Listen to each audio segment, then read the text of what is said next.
Welcome to Logic Auto SL.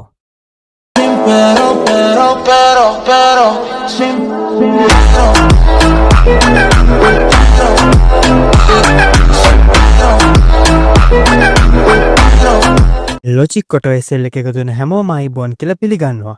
අද අපි කතා කරන වාහනේ නිකම් වාහනයක් නෙමෙයි. මේක ශ්‍රී ලංකාවේ වාහන ඉතිහාසයේ ලෙජන්ඩ් එකක්. හොඳට තෙල් කරන වාහනයක් කොහොම අපි කාටත් මතක් වෙන්නේ මේ වාහනේ නම. ඒ වගේම ටිකක් පරණුණත් තාමත් ලංකාවේ මාකට් එකේ රජ කරන වාහනයක්. ඒ තමයි Toyota Corolla E90. නැත්තම් අපි හැමෝම දන්න කවුරුත් කියන CE90 ඩීසල් කාර් එක. අපි මුලින්ම මේ කාර් එකේ අතීතයට යමු. මේ E90 මොඩල් එක Toyota සමාගමෙන් ලෝකෙට හඳුන්වා දෙන්නේ 1987 දී. මේක Toyota Corolla family එකේ 6th generation කාර් එක. ඇයි මේ කාර් එක විශේෂ වන්නේ? මේ වාහනේ එන කාලේ තමයි ජපන් කාවල ක්වොලිටි එක උපරිම තැනක තිබුණේ. Toyota සමාගමෙන් මේ E90 එක හැදින්නේ ඌයේ මිනි Lexus කියලා. මේකේ තියෙන නොදිරන බොඩිය සහ සැප පහසු සස්පෙන්ෂන් එක නිසා මේක එක රැයකින් ලෝකෙම ජනප්‍රිය වුණා. ලංකාවේ අපිට නම් මේක විශේෂ වන්නේ මේක ඩොක්ටර් සනි. එහෙම නැත්නම් නිසාන් සනි එකට කරට කරසටනක් දීපු එකම වාහනේ නිසා. අදටත් අවුරුදු 30කට වැඩි වුණත් මේ වාහනේ පාරේ දකිද්දි ඒ තිබ්බ ගැම්ම තාම එහෙමම තියෙනවා. හරි, දැන් අපි කතා කරන්නේ මේ වාහනේ හදවත ගැන. මේකේ තියෙන්නේ ලංකාවේ ප්‍රසිද්ධම ඩීසල් එන්ජිමක් වන Toyota 2C එන්ජිම. මේ එන්ජින් එක 2000cc. එහෙම නැත්නම් 2 liter natural aspirated diesel engine එකක්. මේ එන්ජිමෙන් PS 70ක් 75ක් අතර බලයක් නිපදවන්න පුළුවන්. මේ එන්ජිම හදලා තියෙන්නේ දුවන්න විතරක් නෙමෙයි. වැඩ ගන්න.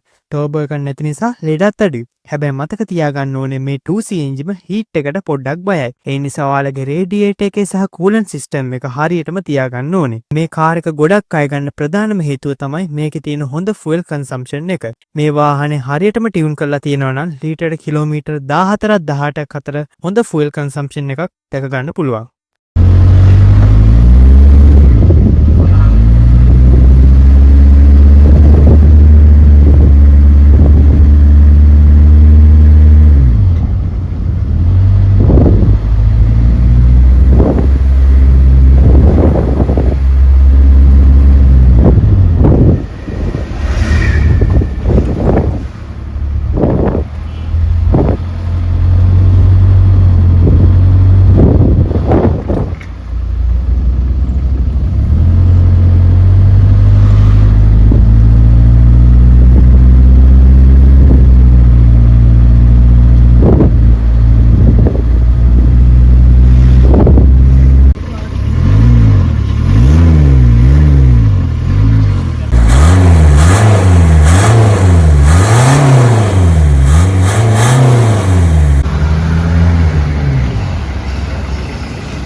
දැන් අපි බලමු මේ වාහනේ එක්ස්ටීරියර් ඩිසයින් එක ගැන.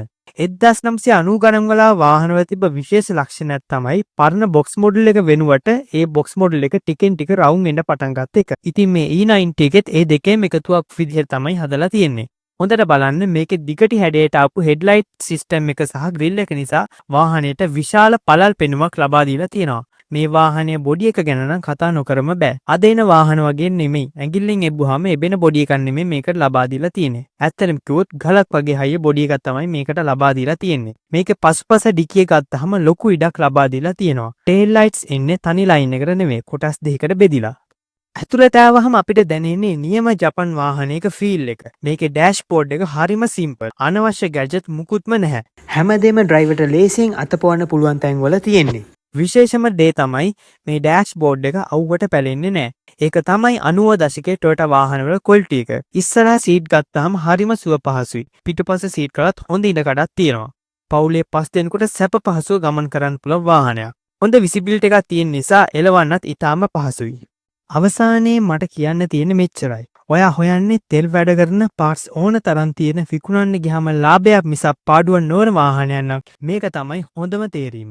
ඉතින් අදින් මේ වීඩියෝ එක මෙතනින් ඉවර වෙනවා. ඔයාලගේ අදහස් පහළ කමෙන්ට් සෙක්ෂන් එකේ කමෙන්ට් කරන් යන්න. තවත් මේ වගේ නොදන්න වාහන ගැන දැනගන්න අපිව ලයික් කරලා සබ්ස්ක්‍රයිබ් කරලා නොදන්න අයට ෂෙයා කරලා අපිට සපෝට් එකක් දෙන්න. Thanks for watching and subscribe my channel.